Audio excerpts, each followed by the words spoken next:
Hey there, everybody. Welcome to this video on porn addiction recovery, the basics. I'm your host, Dr. Dawn-Elise Snipes.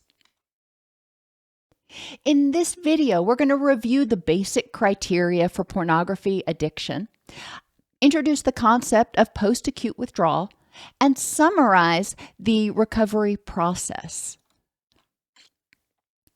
So let's start out with the burning question, do I have an addiction?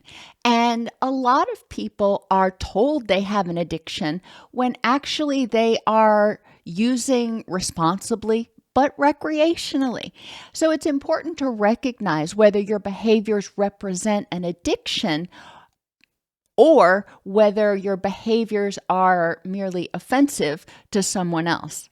So let's take a look at it. Basically, to sum up all the criteria, answer the question, do you continue to use porn even though it is causing problems in one or more pieces of your life?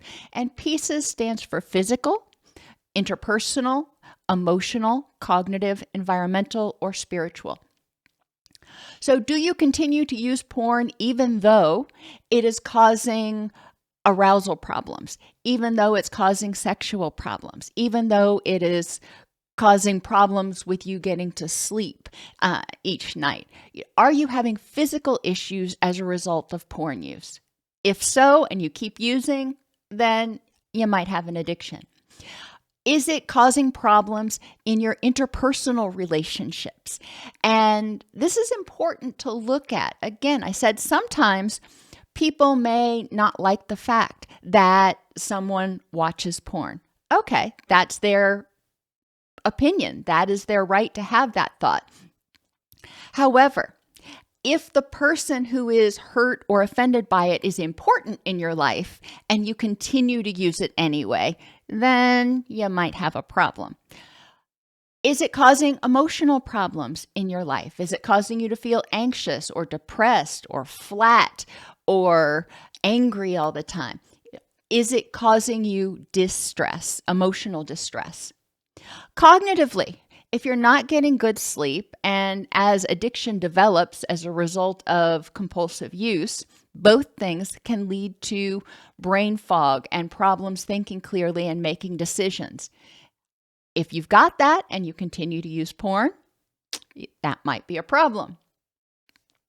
And spiritually, environmentally, the porn rarely causes problems in your environment unless maybe you got kicked out of your house by your spouse because they found out you were using porn. But then you've got environmental and interpersonal problems. So spiritually is really focusing on your connection with others. Does using porn make you feel less connected with others, make you feel less connected? And or when you look at yourself and your idea of yourself, does it work? Does it support or go against your vision of yourself? Now, according to the diagnostic criteria, distress entirely related to moral judgment about sexual impulses, urges, or behaviors is not sufficient. So if you were taught growing up that watching porn is bad and you feel guilty because you have those messages in your head and you keep doing it anyway, that is not sufficient necessarily for a diagnosis of addiction unless it's causing a lot of emotional turmoil and cognitive turmoil and stuff. However, I don't really like that one because it does cause problems for people. And I think if you are experiencing significant distress and continuing to use, that's an indication there might be a problem that needs to be addressed. Whether you want to diagnose it as an addiction or not, does it really matter? We're talking semantics. You got a problem. You're not happy. Let's help you get happy. And as I mentioned earlier, another person's distress about your use may not qualify if that person is not an important part of your life. If somebody you've been seeing for a week or somebody that you're talking to on Tinder finds out about your porn use and they don't like it, Is that really important to you? Is that person important in your life? That's far different than your spouse or your significant other finding out about it, or maybe even your parents or caregivers finding out about it and having a problem with it. All right. So if you're continuing to watch, you're thinking, well, I might have an addiction to porn. Okay. So let's talk about post-acute withdrawal. When you stop using porn, it's going to suck. That's just the way it is. Your body has rebalanced its hormones and brain chemicals to protect itself from overload due to excessive porn use. So your body factory is completely uncalibrated. It's completely out of whack for what you would expect in typical day-to-day living. It is used to having those floods of neurochemicals. And think about, in real estate, where you have houses that are in a flood zone. Well, if somebody knows that they're going to build in a flood zone, they typically build their house up on stilts. So when it floods, they don't have to worry about damage to their house. And your brain sort of does the same thing. If there's regularly floods of these chemicals going on, it adjusts. It actually physically changes the neurocircuitry. When you stop using, it takes time for the body to first get the message that you're not going to use. So go back to that flood again. If you're living in this area that is prone to floods, then people are going to build up on stilts. If it's been 10 years since a flood, you might start thinking, maybe it's not going to flood anymore, but you're not sure. You're not 100% sure that there's not another flood coming. So you keep building the house on stilts for a while. And then you find out, hey, they built a dam. So it's not going to flood anymore.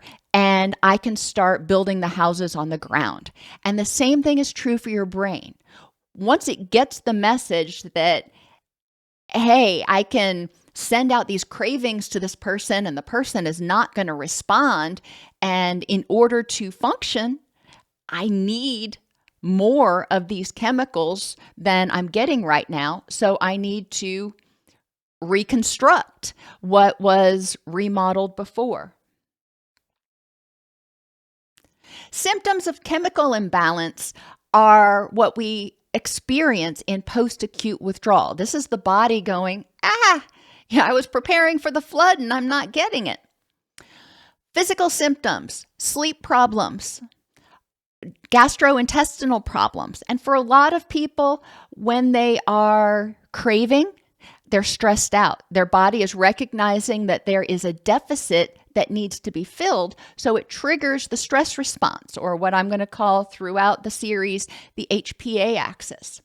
When that happens, that speeds things up. It puts you into fight or flee. And you know what happens to your gut during fight or flee.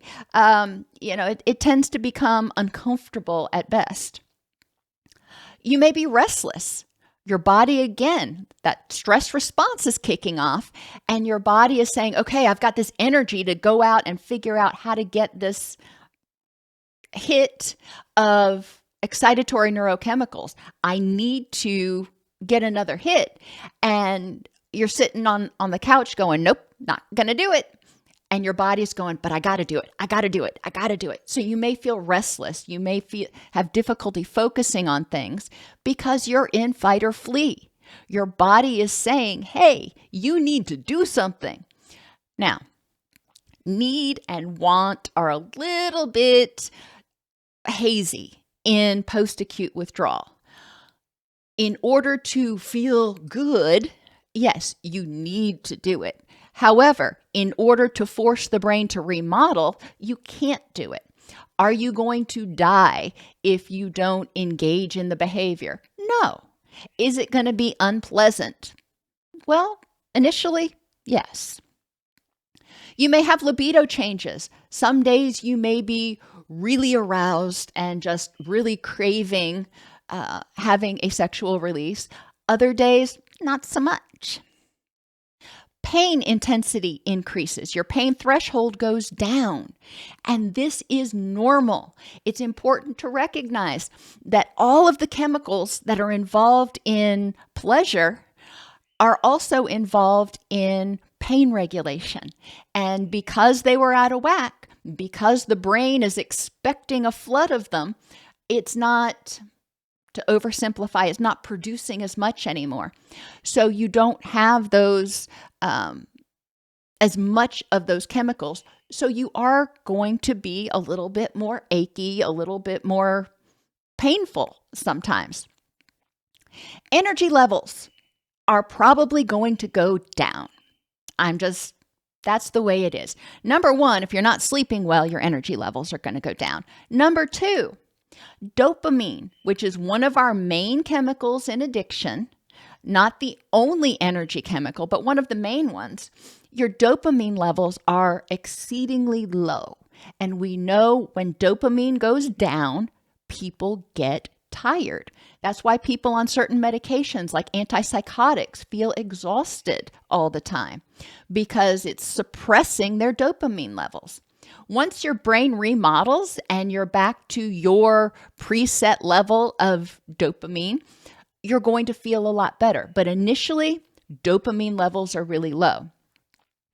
And you may start craving junk food.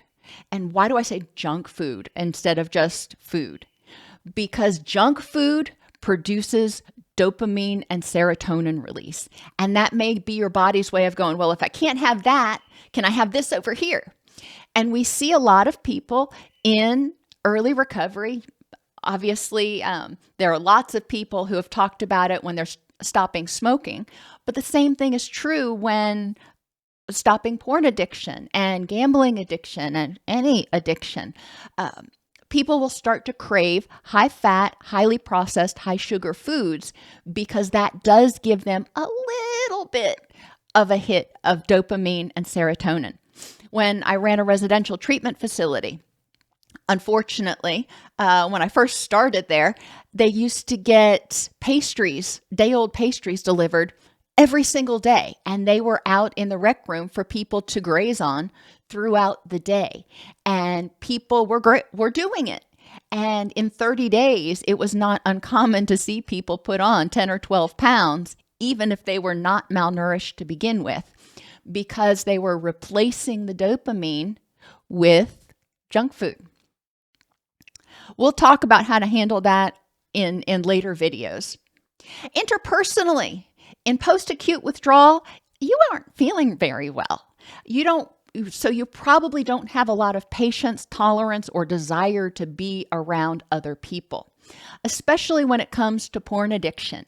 Once you've gotten to the point where you are addicted to porn, real life people may not actually trigger an arousal response. So there's no benefit. It's not like you can go on Tinder or to a club or something and meet somebody and hook up and feel better. Not that I'm recommending that at all, but you know that IRL relationships don't even work right now. Emotional symptoms, as I mentioned, well, when you're sleep deprived, when you're restless, when you're in pain, when you've got low energy, when you can't access that thing that you know might make you feel better, you're going to feel irritable. You may also have low motivation and apathy, and this comes from low levels of dopamine and serotonin. Now, don't think that you can start taking XYZ supplement and increase your dopamine and serotonin levels and feel better. Number one, that doesn't work. There are a lot of things you can do, and again, we'll talk about that in later videos, but it's important for the brain to not be flooded. It's important for the brain to get the message that, hey, it's time to remodel the remodel. Cognitive symptoms, brain fog. When those hormones and brain chemicals get out of whack, you're going to experience brain fog. It's going to be hard to remember things. It's like it's right on the tip of your tongue, but you can't remember it. Your memory is going to be crap. It's going to be harder to concentrate and pay attention to things, maybe harder to make decisions and solve problems. Things that used to be really easy for you to do may seem a lot harder. And that is a result of the change in the balance of the brain chemicals. That is not permanent, but it can be very, very frustrating. And it's important to mitigate that as much as possible and be compassionate with yourself. And then environmentally, in post-acute withdrawal, there may be hyper-awareness of porn-related triggers because your brain walks into a room and it sees a computer and it says, "Ooh, I know what that can do for me." So you become more aware of things that are porn related and may cause you to start craving again because your brain says it's so close, but yet so far. So the recovery process takes time. It's like restoring a car or cooking a big Thanksgiving meal. It's a process. The first thing is you need some knowledge about what you're getting ready to do. If you are getting ready to cook and you'd never been in a kitchen before, wouldn't do you a lot of good.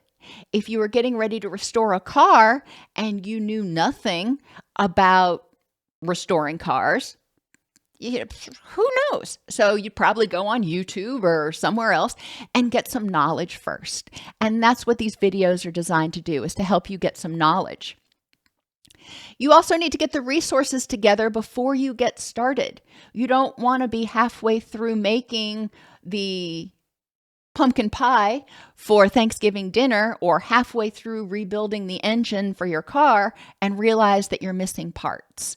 That's frustrating and inefficient at best, and sometimes it can be detrimental. There are many different things that need to be done, and they all cannot be done at once. And this is one of the biggest hurdles or mistakes that people make in recovery, is trying to do everything at once. It ain't going to happen, but you'll get there. So prioritize, identify all the things that need to be done, and then figure out which ones need to be done first, and then which one, and prioritize from there. Some things need to be done first. Making Thanksgiving dinner, you're going to need to put the turkey in a lot earlier than the dinner rolls if you're planning on serving them all warm at the same time. With restoring a car, you're going to need to repair the dents in the car before you repaint it. There are certain things that have to happen first, but there are a lot of things that need to be done. So you can choose, for example, with the car, are you going to rebuild the engine first, or are you going to redo the wiring or redo the upholstery? You may be motivated to do one over the other. And that's okay. And the same thing is true in treatment. Not everybody wants to start out addressing the emotional issues. All right, that's fine. Let's help you start feeling better. Let's address some of the physical issues like sleep and pain. You'll be more motivated to work on some things than others, but everything you complete helps you move toward your end goal. Every dish you complete for the Thanksgiving meal helps you get the meal ready. Every project on the car restoration gets you one step closer to having that beautiful, completely restored car. It takes time, but you're still marking off things. Everything you do is working toward that end goal. So it's important to recognize progress. Yeah, with the car, it might not be running yet. You might have a lot of things done, but it's not running yet. Okay, it isn't. But look at all the other stuff that you have gotten accomplished, and you just have a few more things to do. In terms of a recovery outline, the steps that I advise for people to take in recovery: determine if you've got a problem. Do you have an addiction? If you say yes, okay, move on. Develop an initial relapse prevention plan. How can I stop using porn? And this is important to do early. And you may be scratching your head going, well, if I knew that, I wouldn't have a problem. Well, that's true. That's why I call it an initial relapse prevention plan. You need to think to yourself, okay, I don't want to use anymore. What are some steps I can take that can help me resist these urges, that can help me get through the next week, month, 6 months, whatever. So I encourage people, I have an entire unit in my program that encourages people to develop an initial relapse prevention plan. The next step is learning how to use basic behavior modification to identify progress and stay motivated as you move toward your goals.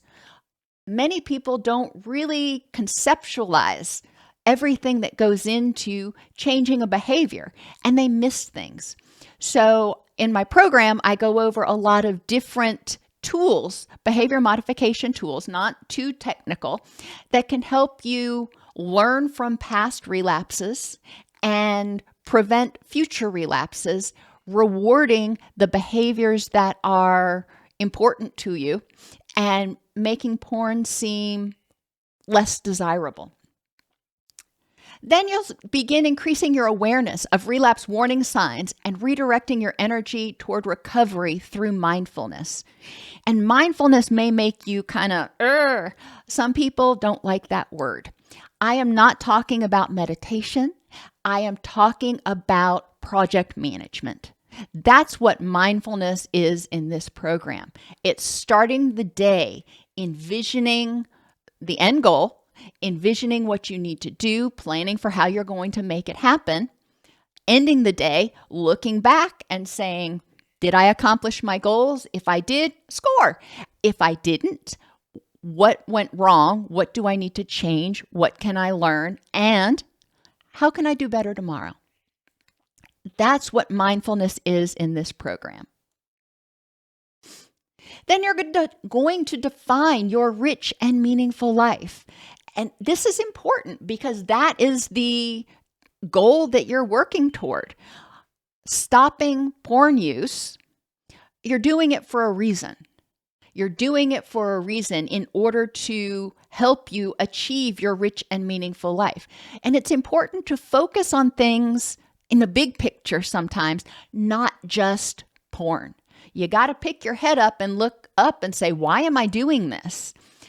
So defining your rich and meaningful life is really important. If you are let's talk project management again. You may be starting a company and you want to eventually be listed on the S&P 500.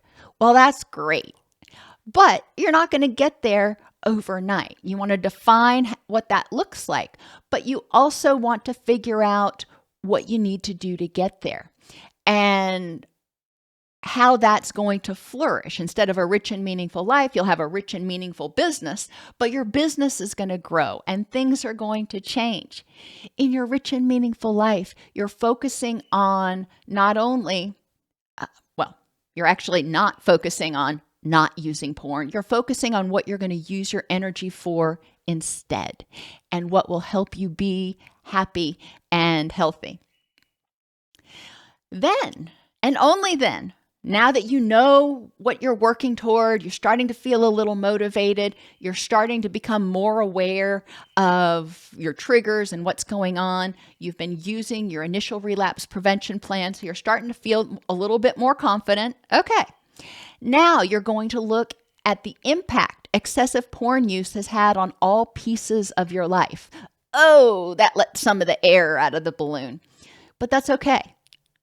Now that you've got a little bit of confidence and you've got a little bit of excitement or anticipation for where you're going, now we need to go back and look at some of the hard stuff. What are some of the consequences of the porn use?